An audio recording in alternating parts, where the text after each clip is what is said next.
하나님께서는 여러분을 이처럼 사랑하십니다. 아멘. 그 사랑에 늘 평강 가득한 여러분의 삶이 되기를 다시 한번 축복합니다. 지금 여러분 앉아 계신 자리를 한번 쭉 돌아보시면서 잠깐 제가 시간을 드릴 테니까 검은색으로 된 물건들 한번 빨리 찾아보시면 좋겠습니다. 얼른 돌아보시면서 검은색으로 된 물건들을 한번 찾아보시면 좋겠습니다. 자, 이제 저를 보시고요. 어떤 물건들이 있는지 한번 얘기해 주시면 감사하겠습니다. 그렇죠. 맞습니다. 그럼 그대로 눈을 감으시고 이제는 금방 검은색 찾으실 때 분명히 빨간색 물건도 있었거든요. 빨간색 물건이 뭔지 한번 생각해 보시면 좋겠습니다. 잘 생각 안 나시죠? 그렇죠. 제가 검은색을 찾아보라 했기 때문에 빨간색 물건들이 생각보다 생각이 잘 안 납니다. 왜냐하면 우리가 하나에 집중하고 그 어떤 그 주제어를 생각하다 보면 그 집중한 것을 생각하게 됩니다. 그래서 우리의 시야를 한정시키고 우리의 생각을 거기에 한정시키기도 합니다. 그런데 우리가 시야를 조금 더 넓혀 보면 금방 우리가 검은색을 찾다가 놓친 빨간색들이 이렇게 많습니다. 이렇게 주변에 빨간색들이 이렇게 다 사인드로 되어 있습니다. 제가 시작부터 이 활동을 한번 해본 이유는 오늘 우리가 읽은 본문 창세기 12장 1절부터 3절까지 말씀을 보는 시선과 생각을 조금 넓혀보기 위해서입니다. 이 말씀은 너무나 유명해서 우리가 이미 잘 알고 있는 본문입니다. 그래서 아마도 복이라는 단어에 집중하고 그 복을 생각하며 말씀을 묵상했을 겁니다. 그리고 게다가 우리가 일반적으로 복하면 대부분 이렇게 생각합니다. 이렇게 재물이 좀 많아지고 사업이 좀 잘 되고 자식이 좋은 대학에 가고 우리가 물질적으로나 또 재물적으로나 지위적으로 성취하여 얻게 되는 복들을 1차적으로 생각하기 쉽습니다. 그런데 그렇게만 생각하다 보면 우리가 방금 검은색을 찾다가 빨간색을 순간 잊어버린 것처럼 하나님께서 말씀하시고자 하는 그 복의 본질을 놓칠 때가 많이 있습니다. 그래서 오늘 우리가 좀 우리의 영적인 시야를 확 넓혀서 창세기 12장 1절에서 3절 말씀을 통해 우리에게 약속하신 하나님의 참된 복이 무엇인지를 좀 잘 살펴보고자 합니다. 그러기 위해서 오늘 본문을 우리가 우리의 입술로 한번 다시 읽어보면 좋겠습니다. 한번 같이 12장 1절부터 3절 같이 읽어보겠습니다. 여호와께서 아브라함에게 이르시되 너는 너의 고향과 친척과 아버지의 집을 떠나 내가 내게 보여줄 땅으로 가라. 내가 너로 큰 민족을 이루고 내게 복을 주어 내 이름을 창대하게 하리니 너는 복이 될지라. 너를 축복하는 자에게는 내가 복을 내리고 너를 저주하는 자에게는 내가 저주하리니 땅의 모든 족속이 너로 말미암아 복을 얻을 것이라 하신지라. 아멘. 오늘 본문 창세기 12장 1절부터 3절 말씀을 보면 복이라는 단어가 5번 나옵니다. 복을 주어, 복이 될지라, 축복하는, 복을 내리고, 복을 얻을 것이라 이렇게 5번 나옵니다. 이 말씀을 우리가 좀 삶으로 적용하며 깊이 이해하려면 창세기를 조금 넓게 봐야 됩니다. 왜 하나님께서 갑자기 아브라함을 찾아오셔서 너는 복이 될지라 복을 5번 선포하셨을까? 그 이유는 오늘 본문 이전까지 창세기 1장 1절부터 11장까지의 말씀에 있습니다. 여기에는 우리가 이제 새해 보면 창세기부터 쭉 읽기 시작하는데 읽다가 묵상하다 보면은 잘 눈에 띄지 않는 저주라는 단어가 또 5번 나옵니다. 마치 오늘 복을 5번 선포하신 하나님 음성과 5번 대치되는 것 같습니다. 그리고 이 5가지 저주는 우리 인생의 모든 관계가 무너진 것을 말하고 있습니다. 하나님께서 아브라함에게 주신 오늘 본문의 5번의 축복은 이 5가지 저주, 깨어진 관계로부터의 회복을 의미합니다. 먼저 5가지 저주가 어떻게 나왔는지 빨리 한번 같이 보도록 하겠습니다. 첫 번째 저주는 창세기 3장 14절 15절에 나옵니다. 제가 읽어드리겠습니다. 여호와 하나님이 뱀에게 이르시되 내가 이렇게 하였으니 내가 모든 가축과 들의 모든 짐승보다 더욱 저주를 받아 배로 다니고 살아있는 동안 흙을 먹을지니라. 내가 너로 여자와 원수가 되게 하고 내 후손도 여자의 후손과 원수가 되게 하리니 여자의 후손은 내 머리를 상하게 할 것이요 너는 그의 발꿈치를 상하게 할 것이라 하시고, 처음 하나님께서 세상을 창조하시고 보시기에 참 좋았더라, 심히 좋았더라 말씀하셨습니다. 특히 하나님께서는 하나님의 형상을 따라 지으신 사람을 창조하시고 매우 행복해 하셨습니다. 그리고 그 남자와 여자 지으신 인간에게는 특별한 약속을 주셨는데, 우리가 잘 아는 대로 선악과, 하나님과의 언약의 표시의 선악과를 주셨습니다. 그런데 뱀이라는 그 간교한 유혹자가 이 약속을 깨뜨리도록 계속 유혹한 겁니다. 그래서 하나님께서 인간과 세우신 그 언약을 그 뱀의 유혹을 통하여 죄가 들어옴으로 말미암아 관계로부터의 단절이 생겨나 버린 겁니다. 그래서 하나님과 대면하여 즐겁게 에덴 동산에서 뛰어놀던 그 아담과 하와는 죄를 짓고 가장 처음 한 일이 하나님의 낯을 피하여 숨었던 사건, 우리가 잘 기억하고 있습니다. 그래서 그 첫 번째 저주는 바로 뱀에게 내려졌는데, 그 저주의 핵심은 하나님과의 관계가 깨어졌다는 것입니다. 두 번째 저주는 창세기 3장 17절에 나옵니다. 우리 3장 17절 한번 같이 읽어보겠습니다. 아담에게 이르시되 내가 내 아내의 말을 듣고 먹지 말라 한 나무의 열매를 먹었은즉 땅은 너로 말미암아 저주를 받고 너는 내 평생에 수고하여야 그 소산을 먹으리라. 하나님은 사람을 만드실 때 땅의 흙으로 이렇게 창조하셨죠. 우리는 땅의 흙으로 창조하시고 하나님께서 생기를 불어 넣어 주셔서 하나님의 형상대로 창조된 하나님의 피조물입니다. 그래서 우리는 그냥 태생적으로 자연과 떨어져 살 수 없는 존재입니다. 그래서 에덴 동산에서 상황을 보면 처음에 사람이 그 에덴 동산에서 즐겁게 뛰놀기만 해도 먹을 것이 풍성했습니다. 먹을 것을 걱정했다라는 기록이 없습니다. 그런데 죄가 들어오자 자연과의 관계도 저주를 받았습니다. 오늘 보면 땅에 저주가 내려졌습니다. 그래서 이제 사람은 수고하여야 먹을 것을 얻게 되는 존재. 땅은 계속해서 사람을 향하여 가시와 엉겅퀴를 내고 사람은 그것을 제거하며 노력해야만 먹을 것을 얻을 수 있는, 그리하여 자연과의 상생, 자연과의 관계가 깨어져 버렸습니다. 세 번째 저주의 내용은 창세기 3장 16절부터 19절에 기록되어 있습니다. 제가 읽어드리겠습니다. 또 여자에게 이르시되 내가 내게 임신하는 고통을 크게 더하리니 내가 수고하고 자식을 낳을 것이며 너는 남편을 원하고 남편은 너를 다스릴 것이니라 하시고, 아담에게 이르시되 내가 내 아내의 말을 듣고 내가 내게 먹지 말라 한 나무의 열매를 먹었은즉 땅은 너로 말미암아 저주를 받고 너는 내 평생에 수고하여야 그 소산을 먹으리라.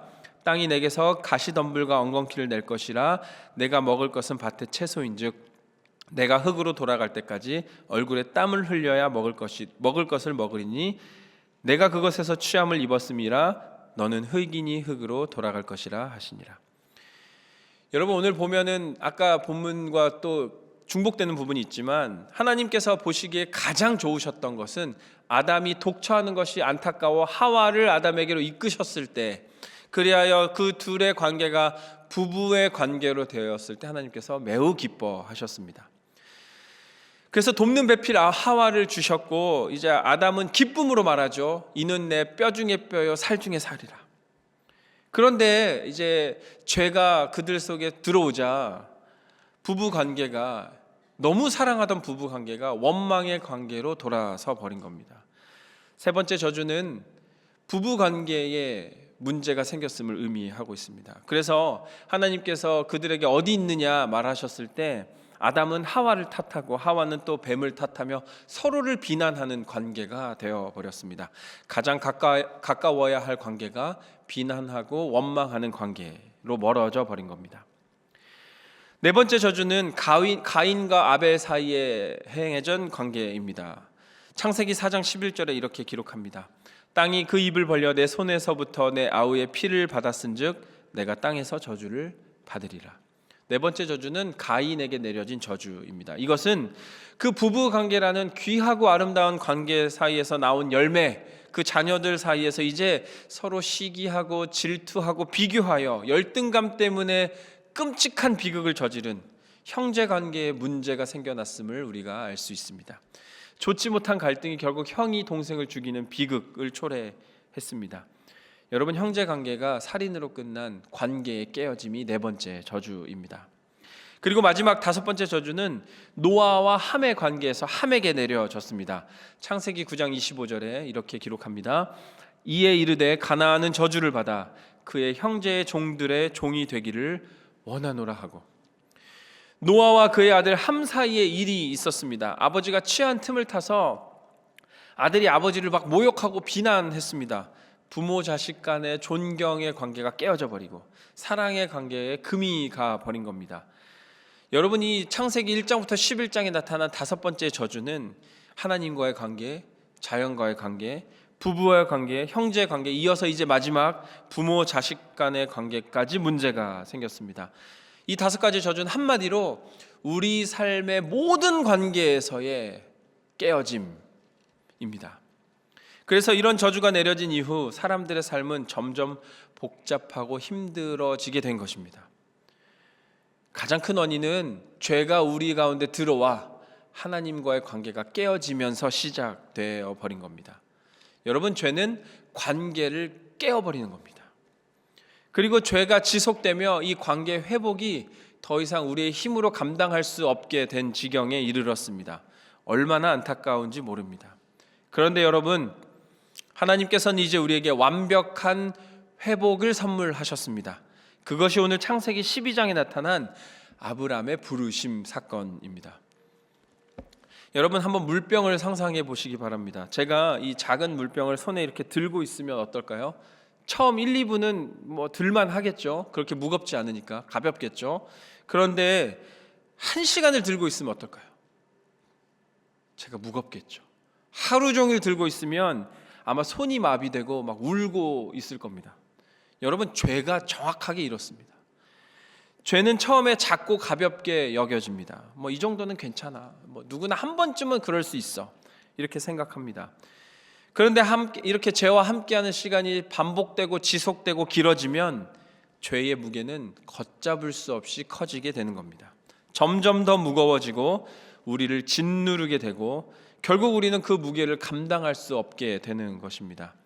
처음에 죄는 이제 죄가 들어왔을 때 단순히 하나님과의 관계에서 멀어지는 것처럼 느껴졌습니다. 그런데 그 관계의 깨어짐으로 끝나는 것이 아니라 그게 확대되어 자연과 부부와 자식과 이웃과의 관계가 모두 깨어져 버린 겁니다. 우리는 저주의 무게, 죄의 무게에 짓눌려 우리의 힘으로 어떻게 할 수 없는 상황에 이르는 겁니다. 그런데 이런 인류의 상황이 오늘 창세기 12장에 들어와 완전히 바뀌게 되었다는 사실입니다. 한마디로 대반전이 일어났습니다. 창세기 12장 1절 우리 한 목소리로 함께 봉독하겠습니다. 여호와께서 아브라함에게 이르시되 너는 고향과 친척과 아버지의 집을 떠나 내가 내게 보여줄 땅으로 가라. 여호와께서 아브라함에게 이르십니다. 그리고 하나님은 갈대아 우르라는 이방 땅, 특히나 이방 우상 땅에서 거하고 있는 한 이방인 아브라함에게 찾아가셨습니다. 그리고 그에게 5번의 축복을 선사하시고 이 5번의 저주에 맞대응하는 복을 허락하시게 된 겁니다. 그런데 하나님께서 주신 축복, 우리가 분명하게 알아야 할 것은, 야, 너는 큰 민족을 이루게 될 것이다, 너는 큰 부자가 되게 할 것이다 라고 말씀을 하셨지만 그게 다가 아니라는 겁니다. 하나님께서 아브라함에게 주신 복의 결정은 너는 복이 될지라 입니다. 너는 복이 될지라. 창세기 12장 2절에 이렇게 기록합니다.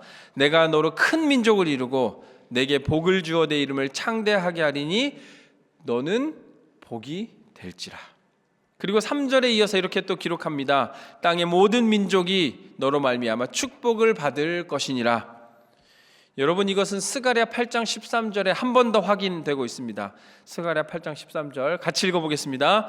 유다 족속아, 이스라엘 족속아, 너희가 이방인 가운데에서 저주가 되었었으나 이제는 내가 너희를 구원하여 너희가 복이 되게 하리니 두려워하지 말지니라. 손을 견고히 할지니라.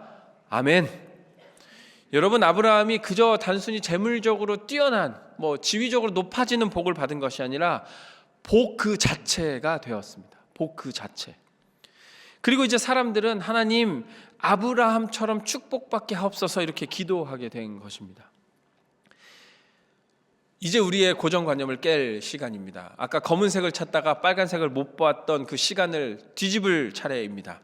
우리는 지금까지 복을 받는다 생각하면 그저 이렇게 좋은 집을 사고 더 큰 돈을 벌고 자식이 잘 되고 건강하게 되고 이루고 싶었던 그 소원들이 하나하나 성취되는 것, 다시 말해서 가지고 얻고 내가 이루다, 이런 소유의 복에 한정되었었다면 이제 물론 그런 것도 축복입니다.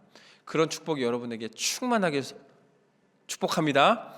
그런데 물론 그것도 기분이 좋지만 이제 우리가 오늘 말씀을 통해 다시 한번 생각해 볼 복의 본질은 이런 것에 한정된 것이 아니라 하나님께서 진짜 주시고자 하는 복, 관계의 회복이라는 사실입니다. 창세기 1장부터 11절 우리가 간략하게 봤지만 그 5번의 저주를 통하여 우리 인류는 하나님과 관계에서 끝없는 추락을 경험했습니다. 에덴 동산에서 쫓겨나고 형제가 형제를 죽이고 온 세상이 홍수로 심판받고 바벨탑을 통하여 인류가 흩어지는 비극을 초래했습니다. 그런데 다시 한번 창세기 12장을 통하여 완전한 역전이 일어난 겁니다. 하나님께서 아브라함을 찾아오시고 5번 축복을 선포하셨습니다. 너를 축복하고 내 이름을 창대하게 하고 너는 복이 될 것이다. 너를 축복하는 자에게 복을 줄 것이다. 땅의 모든 족속이 복을 받을 것이라. 위대한 전환입니다. 저주에서 축복으로, 심판에서 은혜로, 절망에서 희망으로, 죽음에서 생명으로.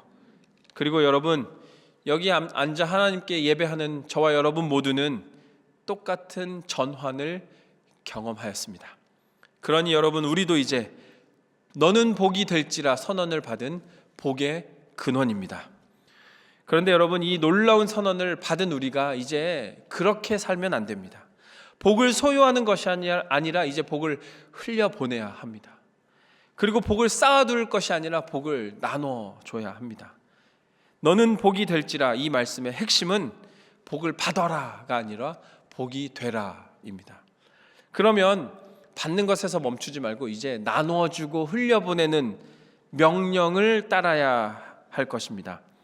그렇다면 우리는 이제 어떻게 복이 될 수 있을까? 5가지 저주가 5가지 축복으로 변한 것처럼 우리 삶에도 이제 5가지 복의 행동을 해야 할 줄로 믿습니다. 오늘 말씀을 통하여 5가지 회복의 행동들을 한번 다짐해 보기를 소망합니다. 먼저 복이 된 우리는 첫 번째 저주로부터 회복되었습니다. 첫 번째 저주, 하나님과의 관계가 끊어진 것. 하나님은 아브라함을 찾아오셔서 복을 선언한 것처럼 지금 이 시간 우리를 찾아오셔서 복을 선포해 주셨습니다. 그런데 여러분, 우리가 귀를 닫고 있다면, 마음을 닫고 있다면, 하나님의 음성을 듣지 않는다면 어떡하겠습니까?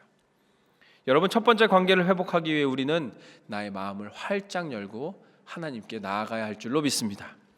대화해야 합니다. 교제해야 합니다. 그리고 우리의 행동을 변화해야 합니다. 하나님께 내 마음을 조금 열고 하나님께 사소한 것이라도 기도하며 대화하는 우리가 되어야 할 줄로 믿습니다. 제가 어렸을 때 이게 그런 적이 거의 없는데 부모님께 그냥 아주 가끔 한번 혼나면 시무룩해져서 방에 들어가 있으면 이제 밖에서 어머니가 맛있는 음식을 하고 다시 부릅니다. 지상아, 나와서 같이 먹자 하면 또 문을 활짝 열고 나가 함께 맛있는 음식 먹고 재밌는 TV 프로그램도 보면 그 전에 이제 혼났던 것들을 잊혀지게 됩니다. 그런데 제가 만약에 그 문을 끝까지 안 열고 고집부리고 제 방에 앉아 있었다면 어떻게 되었을까요? 여러분, 우리는 하나님과의 관계를 회복하기 위해서 먼저 내 마음을 열기만 하면 됩니다. 왜냐하면 하나님께서는 이미 우리를 찾아오고 계시기 때문입니다. 이미 찾아오셔서 이렇게 부르십니다. 내 딸아, 내 아들아, 내가 네 앞에 서 있다. 내 품에 안겨라. 모든 것이 괜찮을 거다. 여러분, 이제 우리가 해야 할 거, 하나님을 향하여 나의 닫힌 문을 활짝 열고 진실한 마음으로 나아가길 소망합니다. 하나님은 이미 2팔 벌리고 웃으시며 우리를 안아주실 것입니다. 두 번째로 땅의 저주를 회복하기 위해, 자연과의 관계를 회복하기 위해 아주 작은 행동 하나 하면 좋겠습니다. 요즘 자연 환경의 오염과 파괴는 정말 심각한 수준에 이르렀습니다. 예전에는 삼천리 반도 금수강산, 정말 깨끗한 자연을 자랑하던 한국이 요즘 들어보니 미세먼지로 막 몸살을 앓고 있다고 합니다. 또 뿐만 아니라 요즘 이렇게 다큐멘터리를 보면 북극의 눈물, 남극의 눈물, 아마존의 눈물, 지구의 눈물, 그러니까 눈물이 날 정도로 아파하는 프로그램들밖에 없습니다. 북극곰이 살 곳이 없어 죽어가고, 고래 뱃속에는 40톤이나 되는 쓰레기로 가득하고, 지구의 허파라 불리는 아마존은 매일매일 파괴되어 간다고 합니다. 태평양 적도 부근에 우리나라 몇 배 사이즈나 되는 플라스틱 쓰레기 섬이 생겨났다고 할 정도입니다. 이런 자연 환경과의 관계 회복을 위해 우리가 할 수 있는 것이 무엇이 있을까? 그저 작은 행동 하나입니다. 나의 행동의 변화. 우리가 한 번에 500kg짜리 물건을 들 수는 없지만 1kg짜리 500번은 들 수 있습니다. 작은 것이지만 반복적이고 점진적인 노력을 한다면 우리는 변화할 수 있습니다. 그냥 길에 걸어 다닐 때 길에 떨어진 종이 하나 주워서 쓰레기통에 넣는 거, 이게 누가 버렸어 욕하기 전에 내가 먼저 손을 뻗어 그 행동을 한다면 이것이 자연과의 관계를 회복하기 위해 내가 할 수 있는 작은 실천이 아닐까요? 제가 아는 한 기업의 인사 담당자가 이런 얘기를 했습니다. 그분은 입사 면접 보기 전에 그 문 앞에 휴지를 하나 떨어뜨려 놓는다고 합니다. 그리고 그 지원자가 들어올 때 그 휴지를 보고 어떤 행동을 한지 지켜본다고 합니다. 들어올 때 그 휴지를 주워 가지고 들어오는 사람을 무조건 뽑는다고 합니다. 왜냐하면 그 작은 배려, 주변을 생각하는, 그 환경을 생각하는 그 작은 습관이 그 사람의 모든 인격을 반영하기 때문입니다. 여러분, 이제 우리가 두 번째 관계를 회복하기 위해 작은 행동 하나 실천하기를 소망합니다. 세 번째로 부부관계 회복하기 위해 우리도 또 한 번 행동해야 합니다. 현대사회에서 가장 힘든 관계가 부부관계가 아닐까 합니다. 남편은 남편이 아니라 정말 남이라는 얘기가 있습니다. 정말 가까워야 하는 사람이 가장 먼 사람이 되어버렸습니다. 아침에 일어나도 딱히 할 말도 없고, 저녁에 들어와도 괜히 뵈기 싫은 그 얼굴. 여러분, 부부관계는 사랑의 계좌를 관리한다고 생각하시면 좋겠습니다. 배우자에게 하는 친절한 말, 사랑의 말 한마디는 예금을 하는 것입니다.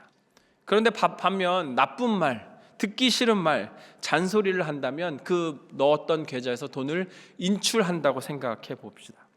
여러분 부부 사이의 계좌의 잔고는 넉넉하십니까? 혹시 마이너스 통장은 아니신가요? 여러분, 우리가 개인 은행 잔고를 늘리기 위해 정말 열심히 노력합니다. 그런데 왜 사랑의 잔고는 늘리려고 노력하지 않으십니까? 하나님께서는 부부관계를 보시고 심히 좋았더라 말씀하셨습니다. 여러분, 이 관계는 하나님께서 정해주신 평생의 내 반쪽입니다. 그러니 오늘부터 입금해 보시기 바랍니다. 내 배우자에게 사랑의 말 한마디 하는 거, 당신이 있어서 감사해요. 당신 때문에 오늘 행복해요. 내가 당신을 얼마나 사랑한지 모릅니다. 여러분, 작은 말처럼 보이지만 그 말 한마디에 또 남자들은 살아갑니다. 그리하여 이것들을 모아 사랑의 계좌 넉넉하게 채우시기를 소망합니다. 네 번째로 형제 관계 회복을 위하여 우리가 한 번 더 행동하면 좋겠습니다. 여러분, 형제가 형제에만 국한되는 것이 아닙니다. 우리는 그리스도 안에 한 형제이기 때문에 모든 이웃과의 관계 회복을 위하여 더 노력해야 합니다. 이런 말이 있습니다. 슬플 때 모두가 함께 슬퍼하고 울어주지만 좋은 일에 진심으로 축복해주는 사람은 별로 없다. 이걸 우리나라 속담으로 사촌이 땅을 사면 배 아프다. 비극이죠. 옆 사람의 행복이 나의 불행이 된다는 뜻이기 때문입니다. 우리의 영혼이 얼마나 죄에 찌들어 있는지 알려주는 속담입니다. 또 다른 말이 있습니다. 내가 한 것은 내 약점이 되고 다른 사람이 한 것은 그 사람의 질투가 된다. 여러분, 이게 오늘날 우리의 현실입니다. 우리는 우리 이웃과의 관계에서 서로가 서로를 깎아내리고 있는 존재입니다. 그렇다면 회복을 위해 어떻게 해야 할까요? 하나님께서 우리에게 복이 되라 명령하셨기 때문에 복이 된 우리는 먼저 그 사람을 진심으로 축복해 줄 수 있어야 됩니다. 지금 이 순간 여러분 마음속에 미워하는 사람이 생각나셨습니까? 그 사람을 떠올리면 마음이 불편해지십니까? 그렇다면 억지로라도 한 번 더 그 사람을 생각하며 그 사람의 이름을 불러 기도해야 합니다. 그리고 그 사람의 좋은 것을 한번 찾아보시면 좋겠습니다. 슬플 일, 어려운 일 앞에서 진심으로 눈물 흘릴 수 있어야 하고, 좋고 기분 좋은 일 있을 일 앞에서는 진심으로 축하해 줄 수 있는 그러한 복이 되는 우리가 되어야 할 줄로 믿습니다. 마지막으로 부모 자식 간의 관계 회복을 위해 우리 더욱더 노력해야 합니다. 오늘날의 현대사회는 너무나 빠르게 변화합니다. 부모 자식 간의 세대에는 세대 차이가 있죠. 차 세대가 있다고 합니다. 그런데 30년의 시간 정도의 차이가 있다고 합니다. 완전히 다른 문화, 차 세대를 뛰어넘어야 하는 문화, 다른 환경 속에서 자라왔습니다. 그래서 사고방식도 다르고 가치관도 다르고 행동 양식도 다릅니다. 그렇기 때문에 갈등과 마찰이 있을 수밖에 없는 관계입니다. 문제는 그 갈등을 어떻게 지혜롭게 받아들이느냐입니다. 제가 책을 보다가 소크라테스가 한 말에 아주 감명을 깊게 느꼈습니다. 그래서 제가 한번 소개해 드리겠습니다. 소크라테스가 이렇게 얘기했습니다. 내 자식들이 나에게 해주기를 바라는 것처럼 너가 먼저 너희 부모에게 해라 입니다. 부모님은 자식을 위해 평생 헌신하죠. 그 헌신에 대한 고마움과 존경을 표현하는 것이 회복의 시작입니다. 동시에 부모된 우리도 내 자식을 바라볼 때 너희를 이 정도로 사랑하고 이만큼 귀하게 여기고 있다는 내 마음을 조금씩이라도 보여주어야 합니다. 그렇다면 아이들도 부모님 따라 부모님을 사랑하고 존경할 수밖에 없습니다. 이것이 하나님께서 원하시는 관계 회복의 시작입니다. 여러분, 이렇게 우리는 하나님의 선하심으로 말미암아 하나님께서 우리를 찾아오셔서 너는 복이 될지라 선언해 주심으로 말미암아 이제 저주에서 복으로 전환되었습니다. 아브라함에게 찾아오셔서 복의 근원이 되라 말씀하신 것, 오늘 지금 이 시간 우리에게도 똑같이 복을 선포하셨습니다. 이 5가지 복의 행동은 한마디로 이것입니다. 먼저 하나님 사랑하고 이웃 사랑하라. 예수님의 가르침입니다. 그러니 여러분, 이 말씀 마음속 깊이 새기며 이제 복의 근원으로서 복의 행동을, 복의 삶을 살아내시는 우리 모두가 되기를 주님의 이름으로 간절히 축원합니다. 말씀을 정리하겠습니다. 우리의 여정을 다시 한번 정리해 보겠습니다. 창세기 1장부터 11장에 기록된 그 5가지의 저주는 우리 삶의 모든 관계의 깨어짐이었습니다. 그런데 창세기 12장에 아브라함을 찾아오셔서 복을 5번이나 선포하신 그 하나님의 크신 사랑, 이처럼 사랑하심으로 인하여 이제 우리가 회복을 경험하게 되었습니다. 이 시간 하나님께서 우리를 찾아오셔서 이렇게 말씀하십니다. 너는 복이 될지라. 내가 너를 이처럼 사랑한다. 이것은 단순히 우리 보고 부자가 되라는 말이 아니죠. 우리에게 유명해지고 높아지라는 말이 아닙니다. 우리에게 복의 근원 그 자체가 되라는 명령입니다. 이제 여러분, 하나님이 기뻐하시는 복의 근원의 삶을 살기를 축복합니다. 여러분이 지금 살아가는 그 삶의 순간순간 모든 여정이 복이 될 것입니다. 이제 마음 문을 열고 하나님께 기도하여 하나님과 관계를 회복하기를 소망합니다. 지나간 길을 떨어져 있는 작은 휴지 조각 주어 환경과의 관계, 자연과의 관계 회복의 첫걸음을 내딛기를 소망합니다. 사랑하는 사람에게 내 따뜻한 말 한마디 전하고 그 사랑하는 사람에게 내 사랑을 표현하는 사랑의 회복, 이웃과의 관계의 회복, 그 모든 부모와의 관계 회복, 자신과의 관계 회복을 통하여 이러한 작은 행동들이 모여 결국 모든 관계 회복을 이룰 줄로 믿습니다. 여러분, 하나님은 우리를 찾아오셨습니다. 그리고 너는 복이 될지라 약속하셨습니다. 이 약속 믿고 이 말씀대로 살아가는 우리 수요 여성 예배 모든 성도님들 되기를 주님의 이름으로 간절히 축원합니다. 아멘.